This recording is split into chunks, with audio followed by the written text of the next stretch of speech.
एक सुंदर गांव था जहां श्याम और रुद्र नाम के दो दोस्त रहते थे। एक दिन श्याम रुद्र से, अरे रुद्र, परसों गणेश चतुर्थी है ना, इस बार हम क्या कर रहे हैं? इस बार चलो हम गणेश जी की मूर्ति मिट्टी की बनाते हैं, ये पर्यावरण को प्रदूषित होने से भी बचाएगी, है ना? श्याम रुद्र की बात सुनकर बहुत खुश हुआ। रुद्र, बात तो तुमने बहुत अच्छी कही, लेकिन चलो आज ही से शुरू कर देते हैं।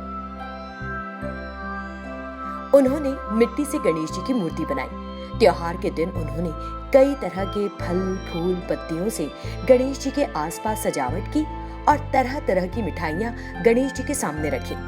फिर उन्होंने सभी को प्रसाद बांटा। तभी एक पति पत्नी वहां आकर भीख मांगने लगे। मेहरबानी करके हमें कुछ खाने को दे दीजिए। ओह, अब तो सारा प्रसाद समाप्त हो गया है, बुरा मत मानिएगा। इसमें बुरा मानने के लिए क्या है, भगवान को ही हम पर दया नहीं आती। श्याम को बिना उन्हें कुछ दिए वापस भेजना अच्छा नहीं लगा। सुनिए, जरा रुकिए, 1 मिनट रुकिए। श्याम ने सारे फल बांधे और उन्हें दे दिए। दोनों ने उन्हें लिया और चले गए। तुमको 9 दिन तक भगवान जी के सामने चढ़ाए हुए फलों को हटाने की अनुमति नहीं है। मेरे मित्र रुद्र, भगवान हमसे क्या कहते हैं? अगर तुम किसी गरीब की भूख मिटाते हो तो ये भगवान की भूख मिटाने के बराबर है, इसलिए मैंने उन्हें ये फल दे दिए। हमसे भगवान नाराज नहीं होंगे। मैं तुम्हारी बात से सहमत हूं श्याम। वे खाली बर्तनों को घर ले जाना चाहते थे, लेकिन अचानक उनमें प्रसाद आ गया। दोनों ये देखकर आश्चर्यचकित रह गए। उन्हें समझ नहीं आया कि प्रसाद कहां से आया। उन्होंने सोचा कि जरूर भगवान गणेश का आशीर्वाद है और मूर्ति के सामने प्रार्थना में खड़े हो गए।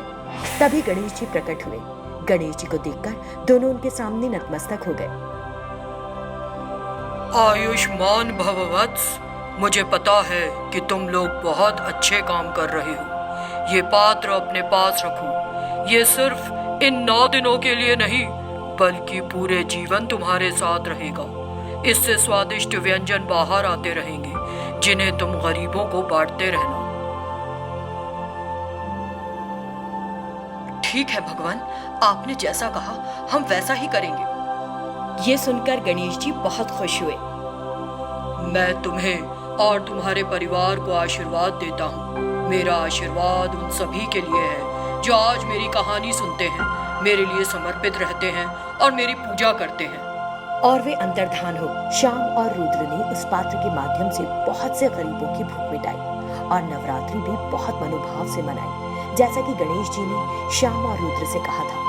हम भी गणेश जी की गणेश चतुर्थी के दिन कहानी सुने और पूर्ण समर्पण से उनका आशीर्वाद प्राप्त करने के लिए उनसे प्रार्थना करें। जय गणेश, जय जय गणेश।